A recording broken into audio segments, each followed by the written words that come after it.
지난 설 명절을 보내는 우리가 한 주를 보냈습니다만 역시 다들 얼굴 뵈니까 잘 드셔서 그런지 얼굴이 그냥 훤하십니다. 다들. 예. 우리가 설 명절을 보내고 특별히 금요일 날 우리가 그 기쁜 소식을 들었습니다. 그것은 평창 동계 올림픽의 스켈레톤에서 윤성민 선수가 금메달을 딴 것이지요. 여러분 이 스켈레톤 이름은 좀 생소합니다만 다들 보셨을 겁니다. 썰매에 엎드려서 그 인공 얼음으로 된 트랙을 고속으로 질주하는 여러분 이 경기에서 금메달을 딴 것이죠. 실제 속력은 130, 150km입니다만 타는 사람이 느끼기는 400km 정도 이상의 속도감을 느낀다 하기 때문에 사실은 어려운 경기인 것입니다. 근데 여러분 이 경기에서 금메달이 더 값진 이유가 있습니다. 그것은 스켈레톤의 황제라 부르는 마르틴스 두크루스라는 선수가 라트비아 선수입니다만 지난 20년 동안 이 스켈레톤 종목을 석권해 왔습니다. 이 금메달이 40개가 넘을 정도로 20년 동안 거의 이 모든 스켈레톤 경기를 우승을 독차지해 왔던 것이죠. 근데 여러분 그 마르틴스 두크루스 선수를 이기고 그것도 압도적인 차이로 이겨 우승을 차지했다는 것은 모든 사람들이 말합니다. 이제 이 스켈레톤의 새로운 황제가 등극했다 하면서 다들 칭찬하고 있는 것입니다. 여기서 저는 한 가지 특별히 윤성민 선수를 보면서 특이한 모습을 보게 되었습니다. 그게 뭐냐면 여러분 잘 한번 여러 번 보셨겠습니다만 출발 직전에 이 윤성민 선수는 반드시 자기의 오른발을 오른손으로 세게 내리칩니다. 카메라로 잡은 모습입니다. 세게 오른발을 내리치고 그 스타트 라인에서 그 경기를 시작하는 겁니다. 여러분 이런 습관을 학자들은 뭐라고 하냐면 루틴이라는 루틴. 여러분들 이 루틴이라는 것은 우리가 알고 있는 징크스가 있습니다만 징크스와 좀 다른 겁니다. 징크스는 내가 오늘 양말을 오른쪽에 신고 왔더니 우승하더라. 그래서 맨날 양말 오른쪽으로 신는다든지 뭐가 먹으면 안 된다든지 그러니까 징크스 우상과 같은 것입니다만 루틴은 뭐냐면 그 어떤 행위를 통해서 나를 최고의 상태를 만들기 위한 정신적 육체적인 준비되기를 말하는 것이죠. 즉 이 윤성민 선수는 자신의 오른발을 힘껏 때려침을 통해서 자신이 최상의 기록을 냈을 때의 그 몸의 기억을 몸이 스스로 되살리는 것입니다. 다시 말하면 그 오른발 내리치는 작은 행동 하나가 그의 모든 것을 최세 상태로 일깨우고 있다는 것이죠. 오늘 우리가 드리는 예배도 마찬가지라는 생각이 듭니다. 우리는 이제 교회를 나가는 순간 세상과의 경주 앞에 서게 됩니다. 근데 우리는 오늘 이 시간 예배하면서 우리의 오른발을 치고 기도하면서 우리의 오른발을 치며 이 예배의 시간을 일주일의 시작인 루틴을 이루어갈 때 말입니다. 우리는 날마다 나를 도우시는 하나님을 기억하게 되고 그 하나님을 통해서 우리의 인생에서 날마다 승리하는 최상의 기록을 거두는 복된 하루하루가 된다는 것입니다. 여러분 우리의 하루하루가 이 예배함을 통해서 우리의 영혼이 깨어나고 육신이 깨어나서 날마다 승령을 거두는 우리의 삶이 되기를 예수님으로 간절히 축복합니다. 지난 한 주간 우리는 설 명절을 우리가 보냈습니다. 그 연휴의 시간을 보내고 부모님이 계신 곳을 다녀오기도 하고 친지들을 만나기도 했을 겁니다.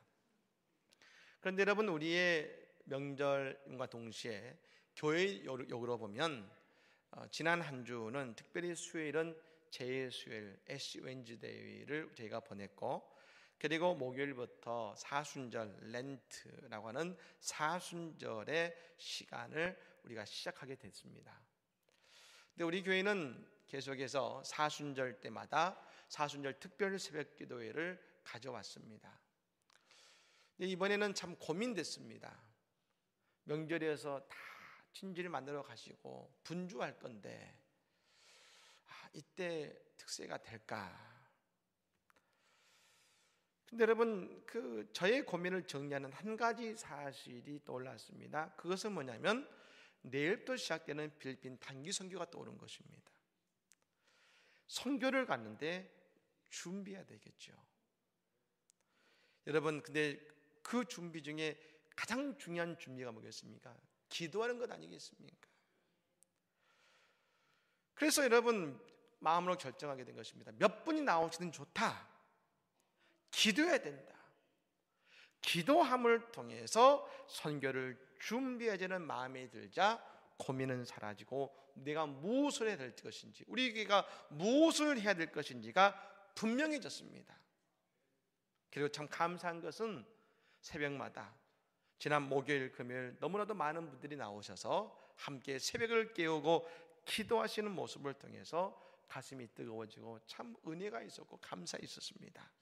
여러분, 앞으로 진행될 우리 사순절 갓난선 기도회에 많이들 오셔서 은혜 받고 응답받는 시간 되시기를 간절히 축복합니다.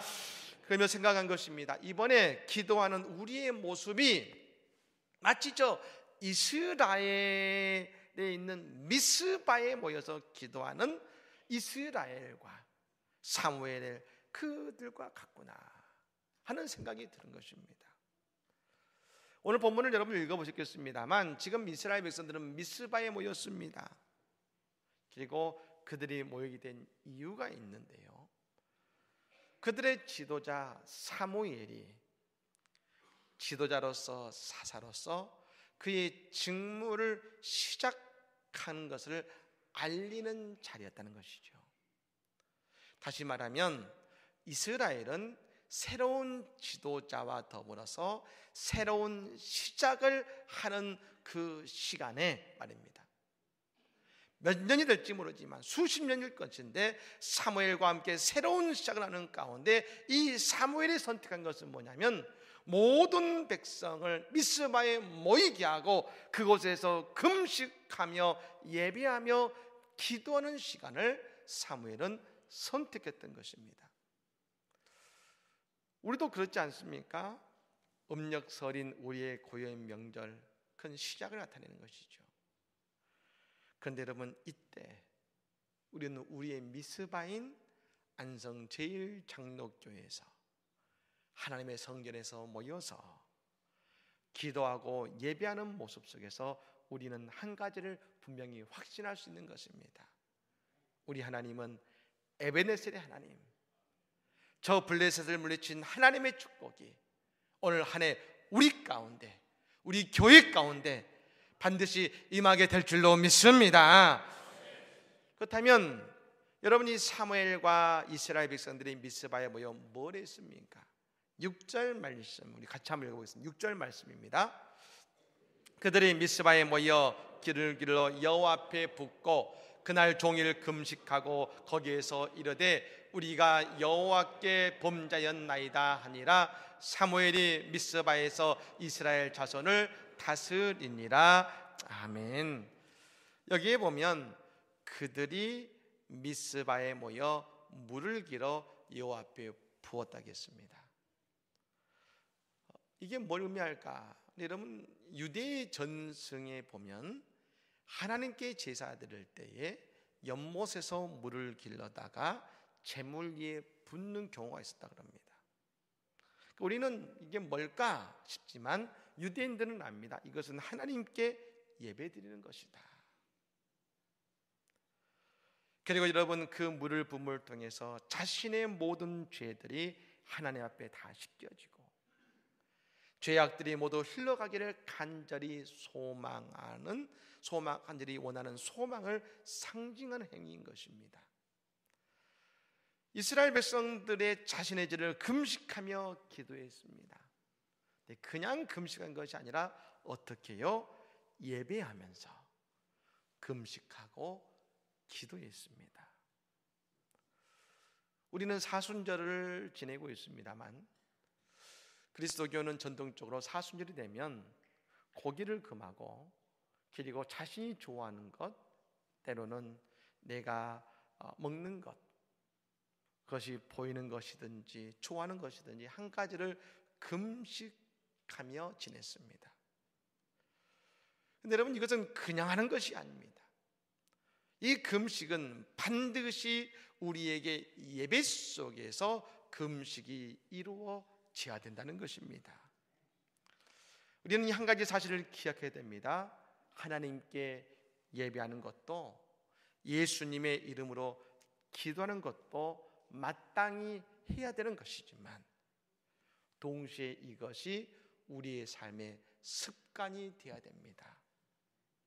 그럴 때에 우리의 삶의 중요한 순간에 우리는 예배의 자리로, 내 인생의 다급한 순간에 우리 하나님 앞에 기도의 자리로 우리는 나아갈 수 있다는 것이죠.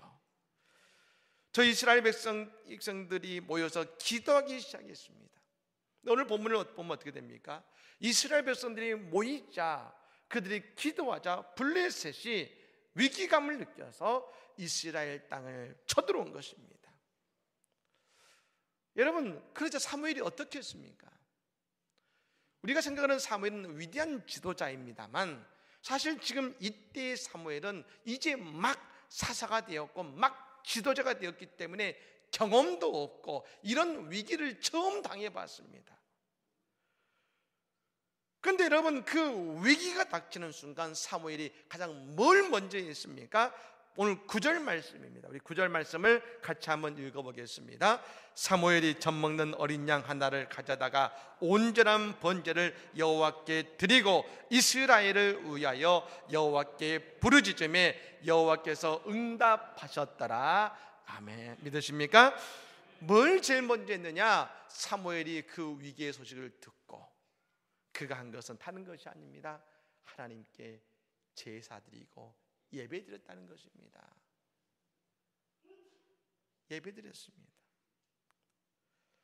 또한 이스라엘 백성들도 마찬가지였습니다. 그 블레셋 소식을 들었습니다. 그런데 여러분, 이스라엘 백성들이 지금 어디에 있습니까? 기도의 자리에 있지 않습니까? 모여 예배하고 금식하는 기도의 자리에 있었더니 어려운 일이 닥치자 가장 먼저 무엇을 했느냐? 어떻게 싸우고 어떻게 해야 된다는 방법을 구한 것이 아닙니다. 오늘 8절 말씀 보면 이렇게 말합니다. 같이 읽습니다. 이스라엘 자손이 사무엘에게 이르되 당신은 우리를 위하여 우리 하나님 여호와께 쉬지 말고 부르짖어 우리를 블레셋 사람들의 손에서 구원하시게 하소서 하니. 아멘. 그들은 뭐랍니까? 사무엘에게 기도 부탁합니다. 기도 부탁했고 자신도 기도하지 않겠습니까? 왜 그것이 가능했습니까? 그들이 지금 기도의 자리에 있으니 말입니다. 인생의 어려움 속에 방법을 구한 것이 아니라 기도를 부탁하고 기도하기 시작한 것이죠. 최근에 우리는 신앙의 지식이 참 많아지고 여러 가지로 그리스도에 대한 정보가 범람하고 있습니다. 아마 예전에 우리 믿음의 선조들에 비하면 우리가 알고 있는 신앙의 지식은 여러분 그분들의 몇 배가 될까 생각됩니다. TV를 들면 여러분 유명한 목사님들의 설교를 듣지요. 유명한 성경의 강의도 있지요. 여러 가지를 우리가 보고 듣고 있습니다. 또 요즘 들려오는 교계의 소식은 근데 여러분 뭡니까? 가슴 아픈 뉴스들이 많습니다. 그래서 우리가 늘 우리에게 회자되는 한 가지 말이 있습니다. 교인들이 교회에서 예배를 드리는 것보다 더 중요한 것이 있다. 세상에서의 삶이 예배가 돼야 된다. 너무나 당연한 얘기고 저는 전적으로 이 말에 동감합니다. 예, 우리의 삶이 예배가 되어야지요. 제가 예전에 참 대학을 다닐 때 어느 교회에서 대학교 이제 1학년 된 학생이 그런 말 한 번 들었습니다. 우리 기도하자 그랬더니 얘가 뭐라냐면 난 내 삶이 기도예요. 이런 얘기를 든 적이 있습니다. 근데 여러분 저는 이런 의문이 듭니다. 우리가 삶의 예배를 강조하면서 어쩌면 우리의 성전에서의 예배의 간절함을 놓치고 있는 것은 아닐까. 여러분, 과거에 그리스도교를 믿는 성도들은 세상에서 교회의 직분만 가지고도 인정을 받았습니다. 저분이 교회 집사님이래. 여러분, 그 한마디는 그분의 인격을 인정해 주었고 그분의 삶의 모습을 알려주었습니다.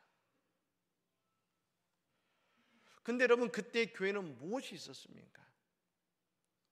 그때 교회에는 성경 공부도 없었고 제자 훈련도 없었습니다. TV를 틀면 여러분 설교가 나오는 그런 것도 없었습니다. 오직 한 가지, 예배밖에 없었고 기도의 자리뿐이었습니다. 정말로 전도를 열심히 하시는 분들은 배움에 많고 적음, 체문에 많고 적음, 나이에 많고 적음에 있는 것이 아니라 늘 예배에 인생을 걸고 예배를 통해 기쁨을 누리는 성도들이었습니다. 여러분, 제가 지난 명절 기간에 들었던 아주 인상적인 한마디 말이 있었습니다.